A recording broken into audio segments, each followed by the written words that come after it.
Las bombas de racimo de los drones impactaron con precisión al ejército surcoreano y a veces lanzaron bombas incendiarias de gran calor. Los soldados respondieron a ese ataque amenazante con sus rifles, pero no lograron acertar.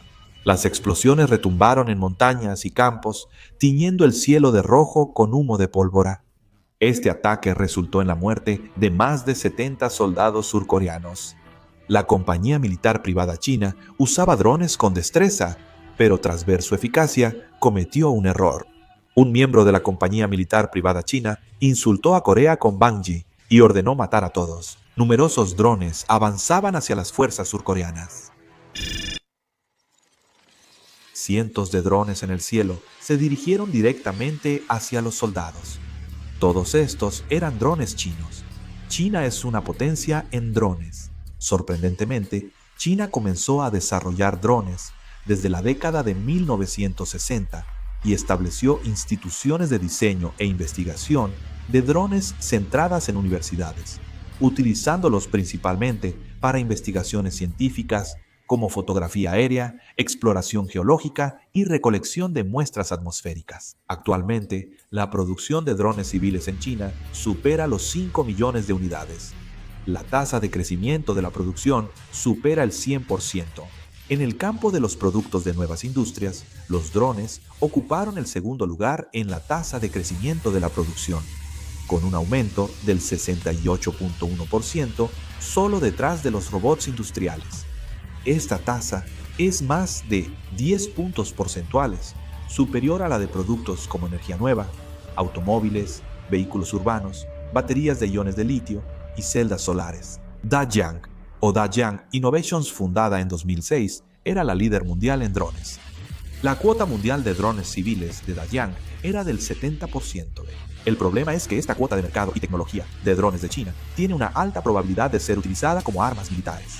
Los drones simbolizan el cambio revolucionario en las guerras actuales, como se vio en Ucrania, donde se habla de guerra de drones. Originalmente, hasta hace poco, la mayoría de la gente pensaba que los drones solo se usaban para misiones de reconocimiento, o en el mejor de los casos, para asesinatos selectivos. Con el uso de drones por Rusia y Ucrania, ahora estos dispositivos, que cuestan cientos de miles de won, pueden destruir tanques y vehículos blindados. Además, se considera que una de las razones decisivas por las que Ucrania pudo detener al poderoso ejército ruso durante la guerra fue el resultado de la integración y operación orgánica de misiles de artillería de largo alcance y drones por parte de Ucrania. Los drones civiles son excelentes en cuanto a la relación costo-beneficio. De hecho, el precio de los drones utilizados para destruir tanques es incluso más bajo que el de los proyectiles, lo que demuestra su gran eficiencia en términos de costo. La rentabilidad de los drones civiles, capaces de destruir armas costosas del enemigo, ha sido un factor clave para que Ucrania pueda sostener la guerra durante mucho tiempo, a pesar de la desventaja en tropas, potencia de fuego y armas militares de corto alcance. Asimismo, el hecho de que Rusia también haya integrado los drones de manera más estrecha en sus operaciones militares ha sido un factor fundamental para la continuación de la guerra. Entre los drones civiles está el dron vista en primera persona, usado para filmar películas desde primera persona. Este dron puede atacar con precisión sin ser detectado por defensas antiaéreas enemigas. Incluso, este dron cuesta como mucho $3,000, es decir, solo unos 3.4 millones de wones. Sin embargo, el dron de Dajang tiene la función de identificar la ubicación de objetivos como tanques o baterías de artillería y enviar la información al operador de la cámara, además de poder transformarse en un dron suicida. Como resultado, los drones civiles están siendo reconocidos como un factor que cambia las reglas del juego. Drones chinos se acercaron a los soldados de la 50 y una brigada de la 12ª División con el zumbido de sus alas. Todos estos drones eran de las compañías militar privada chinas. Ese sonido era inquietante y desconocido. Las ondas sonoras sobre los soldados eran tan agudas que parecían raspar los nervios. Al principio, los soldados de la 50 y una brigada de la 12ª División creyeron que eran drones de reconocimiento, pero pronto comprendieron su error. Una pequeña granada cayó en medio de los soldados y explotó entre los que avanzaban arrastrándose, cortando el viento. La explosión sacudió la tierra y esparció fragmentos y carne por todos lados.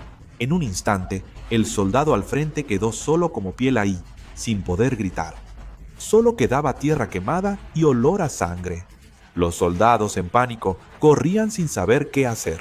Decenas de drones volaban sobre las cabezas de los soldados como si fueran bestias salvajes, dejando caer bombas y explotando en ataques suicidas. Los gritos de los soldados se oían por todos lados, pero con los ataques suicidas y bombas, pronto cesaron. Las bombas caían y los drones volaban. Algunos soldados ya se habían orinado del miedo. En ese instante, otro dron hizo un ataque suicida y causó una fuerte explosión. El cuerpo de un soldado se dispersó por el aire. En esa situación, el comandante del primer batallón, que estaba observando todo, dio la orden de retirada. El comandante del primer batallón recibió el informe y envió un mensaje por radio, pero la segunda compañía ya no podía retirarse de forma organizada. Los soldados que huían a la retaguardia eran atacados y perseguidos por drones, algunos de los cuales lanzaban bombas incendiarias que quemaban a grupos del Ejército Nacional. Los gritos por las llamas llenaban todo. Algunos soldados, perdiendo la razón, tiraron sus armas y huyeron. La guerra no era un juego. Tras la batalla, la segunda compañía tuvo 40 bajas, mientras que la compañía militar privada china no sufrió pérdidas. Incluso no pudieron recuperar los cuerpos de los caídos y simplemente huyeron. Fue realmente devastador. Los que huyeron a un lugar seguro estaban en shock por la escena devastadora. Algunos lloraban desconsolados. La voz del segundo comandante no llegó a los soldados. Todos ya lo sabían. Todos conocían el terror de los drones y la devastadora derrota. Mientras los soldados huían, los drones de la compañía militar privada china seguían sobrevolando, burlándose del miedo. Y luego, con un zumbido, desaparecieron en un instante. En el campo de batalla, donde las explosiones y los disparos se habían detenido, solo quedaban cadáveres, escombros y equipos en llamas. La 12ª División de Infantería y la 51ª Brigada no tuvieron más opción que retirarse del campo de batalla ese día. La compañía militar privada china operaba en Corea del Norte y compartía su información con el ejército norcoreano. Sabían exactamente la ubicación y equipo del ejército surcoreano. Esto también se debía a los drones protegidos por la compañía militar privada china. Todos esos pájaros que vuelan en el cielo son drones. Los objetos voladores que baten alas como pájaros o insectos se llaman ornitópteros. El ornitóptero, una tecnología biomimética, surgió al intentar volar imitando a aves o insectos. Hasta ahora no existe uno tripulado por personas y la mayoría son vehículos aéreos no tripulados. En 2018, China lanzó el programa militar Pigeon para crear drones biomiméticos para uso urbano. En 2022, desarrollaron un ornitóptero de 1.600 gramos y 2 metros de envergadura. Este ornitóptero usa batería de litio y voló 1 hora y media continua. El problema es que desde lejos no se sabe si este ornitóptero es un pájaro o un dron. Por eso las Fuerzas Armadas no pensaron que eso fuera un dron, sino que lo consideraron un pájaro. Como resultado, toda la información estaba siendo transferida a China. Estados Unidos comenzó a apoyar considerablemente a Corea, pero no avanzó directamente hacia el norte. Ya estaban proporcionando equipos y municiones equivalentes al tamaño de 3 divisiones. Estados Unidos tampoco veía con buenos ojos una guerra total contra China, pero aún así consideraban que Corea no debía perder. Estados Unidos estableció un sistema unificado de apoyo logístico y distribuía todos los suministros a través de una sola ruta de abastecimiento. Ese lugar era el puerto de Busan. Estados Unidos usaba todos los aeropuertos de Corea para suministros aéreos y estableció almacenes intermedios en varios puntos del país. ¿Y qué estaba haciendo Corea del Norte, utilizando todos los recursos del gobierno? Corea pudo hacer la guerra de forma más eficiente en logística, información y reconocimiento gracias a eso. Después de que se difundiera la noticia de que Pyongyang estaba en llamas por el ataque de Corea y que el ejército norcoreano había sufrido daños fatales en el frente, se convocó una reunión de emergencia del Consejo de Estado en la sala de conferencias del Consejo de Estado en Beijing para discutir cómo responder a la situación en la península de Corea. La sala de reuniones de mármol tenía un ambiente tenso. El liderazgo chino veía esto como más que un problema de Corea del Norte. Consideraron que afectaba la seguridad nacional de China. Si Corea del Sur expulsaba a Corea del Norte y eliminaba la influencia china para unificarse, esto amenazaba los intereses estratégicos de China. También concluyeron que los compañía militar privada chinos enviados no durarían mucho allí. Varios altos funcionarios compartían la opinión del primer ministro de China. Por eso, el ambiente se estaba inclinando cada vez más hacia la idea de que debían prepararse para una guerra total contra Corea. De hecho, desde la perspectiva de China, Corea del Norte es tanto una zona de amortiguamiento como un corredor hacia el Océano Pacífico. Si Corea del Sur tomara ese territorio, sería una gran amenaza para China. De Sinuiju a Pekín hay unos 700 kilómetros. En China, la península de Corea se llama la Garganta, desde la dinastía Hu-Chao, fundada por la tribu Xiongnu-Jie, pasando por las dinastías Sui de los Xianbei, Song y Ming de los Han, hasta la China actual. Más de 10 gobiernos del centro de China han caído en crisis y colapsado debido a la inestabilidad en la península de Corea y Manchuria. Históricamente, a finales del siglo XVI, la dinastía Ming envió un gran ejército para salvar a Joseon, que estaba en crisis debido a la invasión japonesa. A finales del siglo XIX, la dinastía Qing también envió tropas a Corea, a pesar de sus propias dificultades, cuando estallaron la rebelión de Imo y el movimiento campesino Donghak en Joseon.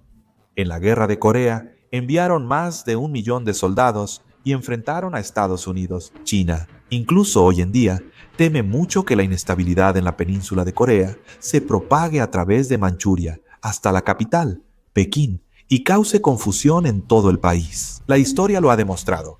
Por eso China vigila la península de Corea y actúa rápido.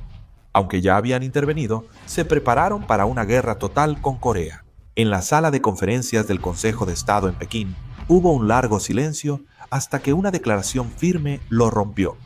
Se dijo que podrían lanzar un ataque nuclear. Cuando el primer ministro y el vicepresidente de la Comisión Militar Central de China discutieron acaloradamente, el ambiente se volvió tenso. El término ataque nuclear antes era tabú en China, pero ahora ya no. Si la zona de amortiguamiento, llamada Corea del Norte, colapsaba, era evidente que el territorio continental chino quedaría expuesto directamente a las amenazas de Estados Unidos y sus aliados. Xi Jinping advirtió que usaría armas nucleares sin dudar. El vocero de Relaciones Exteriores de China realizó una conferencia de prensa urgente y envió un fuerte mensaje global. Dijo que detuvieran de inmediato los ataques contra Corea del Norte, que China está preparada para usar todos los medios necesarios para proteger la paz en la península de Corea, y que si ignoran esto, no dudarán en usar armas nucleares. El anuncio de China dejó al mundo entero en estado de shock. China ha enfatizado su poder de disuasión nuclear en varias ocasiones en el pasado, pero era inusual que mencionara tan directamente la posibilidad de un ataque nuclear. Medios internacionales como Cable News Network y la British Broadcasting Corporation transmitieron noticias de última hora diciendo que una guerra nuclear era inminente, y las bolsas de valores de todo el mundo comenzaron a desplomarse. El precio del oro y el gas se disparó. Por otro lado, China, al mismo tiempo, disfrazó a sus tropas como voluntarios y envió a miles y decenas de miles de soldados a Corea del Norte. La península de Corea enfrentaba turbulencias. Tras el anuncio en Pekín, hubo una reunión en la sede subterránea de Beomco en Seúl. El presidente Lee Myung-han y sus ministros y asesores trataban de mantener la calma, pero la sala estaba muy tensa. El presidente Lee Myung-han sorprendió al ordenar preparativos para desarrollar armas nucleares. Que el presidente Lee Myung-han no se preocupara por la opinión ajena antes era una desventaja, pero se volvió una fortaleza. Se considera que Corea del Sur tiene un potencial nuclear muy alto. Incluso existe la expresión de que es un país casi poseedor de armas nucleares. Corea del Sur tiene medios para lanzar armas nucleares, salvo misiles balísticos intercontinentales, y la infraestructura para fabricar dispositivos de detonación. Aunque no tiene material nuclear, podría acumularlo rápidamente si lo decide. Corea tiene tecnología de investigación y en la industria nuclear, y ha operado plantas nucleares por décadas. El combustible nuclear usado ya es abundante. No hay ninguna carencia para producir el plutonio necesario para armas nucleares. Por eso, China respondió con un rearme nuclear. Tras el anuncio de China, el Ministerio de Relaciones Exteriores de Corea del Sur emitió una declaración oficial.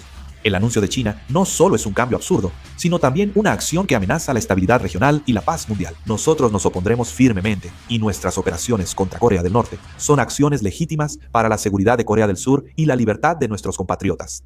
Si China sigue hablando sobre el uso de armas nucleares, Corea del Sur también declarará interna y externamente que considerará todas las medidas de respuesta, incluida la adquisición independiente de armas nucleares. La confrontación nuclear entre Corea del Sur y China provocó una reacción internacional inmediata. Estados Unidos apoyó a Corea del Sur y amenazó con duras sanciones a China. Muchos países ya sancionaban económicamente a China, y China y sus aliados respondieron con sanciones a Corea del Sur. Rusia apoyó a China y rechazó la presión occidental. El Consejo de Seguridad de la Organización de las Naciones Unidas se reunió de emergencia, pero los miembros permanentes no lograron un acuerdo. La península de Corea está surgiendo cada vez más como el centro de la confrontación nuclear, y el mundo entero ha caído en una situación peligrosa en la que no se sabe dónde podría estallar la chispa de la guerra. Actualmente, ya hace tiempo que la República de Corea declaró la movilización general. Era una situación urgente en la que incluso los reservistas y los miembros de la defensa civil de todo el país estaban siendo convocados. Se estaban emitiendo millones de órdenes de movilización en todo el país, pero aún así, había varias personas que no respondían a esta orden de movilización.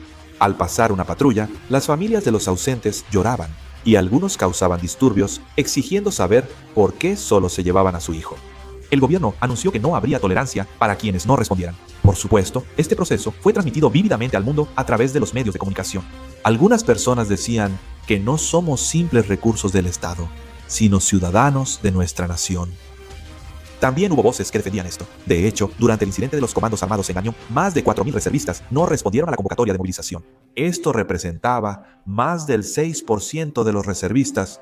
Sin embargo, cuando estalló la guerra de verdad, esta cifra aumentó aún más. Todos ellos fueron arrestados uno por uno y estaban siendo castigados de acuerdo con las regulaciones correspondientes. Los daños en la 11ª División y la 51ª Brigada de Infantería obligaron a que algunas unidades fueran reemplazadas por la 17ª Brigada en la retaguardia. Estas situaciones pasaron por la falta de experiencia de combate desde Vietnam. Además, la cantidad de entrenamiento tampoco era mucha, y el nivel de habilidad de los soldados no era muy bueno. Como había escasez total de suboficiales y faltaban oficiales subalternos, tal vez esto era inevitable. Algunas unidades lograron cruzar la línea de armisticio y pisar territorio norcoreano, pero no hubo ninguna unidad que rompiera visiblemente el frente. En ese momento, solo la 1ª División estaba avanzando hacia la zona de Gaeseong. La 52ª Brigada de Infantería de la 12ª División también intentó cruzar la zona desmilitarizada, pero parecía esforzarse mucho. Los soldados de la 52ª Brigada de Infantería vigilaban la defensa norcoreana y las compañías militar privadas chinas, equipadas con alambre de púas y ametralladoras antiaéreas. El paisaje seguía cubierto de humo negro y devastado por los bombardeos. Parecía una ruina. El suelo tenía minas y los escombros de los bombardeos ocultaban francotiradores norcoreanos. Los soldados debían cruzar ese lugar. Aunque aguantaban la respiración, la tensión se filtraba como sudor. Comenzó el bombardeo para abrir paso. La Brigada de Artillería de la 52ª División de Infantería comenzó a disparar con los obuses autopropulsados K-9 lanzando una lluvia de fuego. Además, las unidades de artillería de la 52ª Brigada de Infantería también disparaban los obuses autopropulsados KASK-105A1 lanzando llamas hacia las líneas defensivas del ejército norcoreano y de los compañía militar privada chinos. Los Fuerza Aérea, 50 de la Fuerza Aérea, volaban bajo y lanzaban bombas. Al ver el poder de fuego, la 6ª Compañía de la 50 y 2ª Brigada de Infantería creyó que nadie sobrevivió al ataque. Luego avanzaron por órdenes. Al intentar cruzar la zona desmilitarizada, cometieron un error accidentalmente. La 6ª Compañía avanzó tan rápido que terminó exponiendo todo el flanco de la 52 a Brigada de Infantería. En ese momento se abrió una brecha. La 52 a Brigada de Infantería, ignorando esto, creyó que la operación iba bien y no actuó. Entonces ocurrió. Los compañía militar privada chinos y el ejército norcoreano, al notarlo, abrieron fuego con morteros y ametralladoras. Atacaban a la 6ª Compañía con el flanco expuesto, usando drones. Los compañía militar privada chinos la atacaron como leones en el Serengeti. Cuando la Sexta Compañía fue atacada con el fuego concentrado del ejército norcoreano y los compañía militar privada chinos, comenzaron a escucharse gritos por todas partes y la sangre corría por todos lados mientras entraban en pánico. El hecho de que la Sexta Compañía estuviera al borde del colapso significaba que todo el plan de la operación de ruptura de la zona desmilitarizada de la 52ª Brigada de Infantería estaba en peligro. Si el flanco quedaba expuesto, el segundo batallón colapsaría, así que debían salvarlos. Las minas explotaban y la tierra y sangre volaban. Las ametralladoras, de origen desconocido, rozaban los cascos de los soldados, quienes resistían con granadas y lanzagranadas desde las trincheras. Pero no era suficiente. En esa situación aparecieron UAVs en el cielo. La Sexta Compañía pensó que esos drones eran de una compañía militar privada china y que iban a morir. Pero fue en ese momento. Los morteros impactaban a la compañía militar privada china y al ejército norcoreano. Pronto la batalla se calmó. Entonces, una unidad en 2 filas corrió hacia las defensas norcoreanas. Aunque era un terreno montañoso, subieron corriendo como si fuera plano.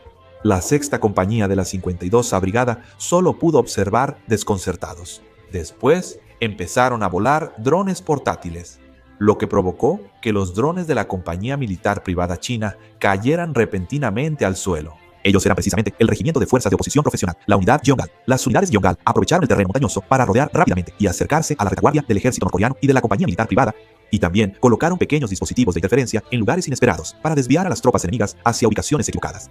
12 soldados disfrazados con uniformes norcoreanos tenían que infiltrarse en secreto en la retaguardia del ejército norcoreano. De pronto, levantaron el K-12-1 y arrasaron el campamento norcoreano. Solo 12 hombres mataban a 60. Incluso, debido al fuego de 5 hombres, llegó un momento en que no era la unidad Yongal luchando contra el ejército norcoreano, sino que los propios soldados norcoreanos estaban peleando entre ellos, ya que la unidad Yongal había dejado su campamento hecho un desastre. La 52ª Brigada de Infantería cruzó la zona desmilitarizada. Las fuerzas compañía militar privada chinas intentaron detener a la 52ª Brigada de Infantería, pero la unidad Yongal atacó por detrás y eliminó rápidamente a una compañía. Corrían por las montañas con armas Panka Powers. Por emboscadas, las fuerzas compañía militar privada chinas fueron aniquiladas rápidamente. Pasaron, y las fuerzas chinas también lograron pasar.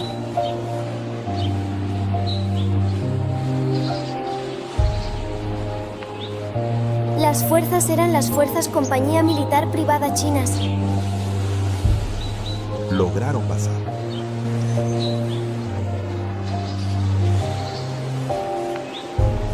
Las fuerzas lograron atravesar a las compañía militar privada chinas.